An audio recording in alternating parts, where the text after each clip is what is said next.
Ena taka glavnih je, da bo marsikatero podjetje oziroma marsikatera organizacija, ne smemo govoriti seveda samo o podjetjih, morala imenovati tako imenovano pooblaščeno osebo za varstvo podatkov oziroma internega informacijskega pooblaščenca, Data Protection Officer, ki bo bdel in svetoval upravi oziroma najvišji ravni menedžmenta v zvezi z vsemi vprašanji glede varovanja podatkov. To nikakor ne sme biti oseba, ki določa namene ali pa sredstva obdelave osebnih podatkov.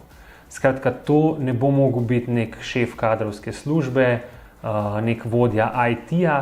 Taka oseba ne more dopoldan, če malo karikiram, dopoldan odrejati, kaj se bo z osebnimi podatki dela, recimo, ne vem, kakšno marketinško akcijo se bo po novem vodilo, kakšne podatke bo podjetje skušalo pridobiti, popoldne pa neodvisno glede tega svetovati upravi in reči, tista akcija, ki smo si jo dopoldne zamislili, je pa lahko rahlo sporna s stališča varstva osebnih podatkov. To ne gre.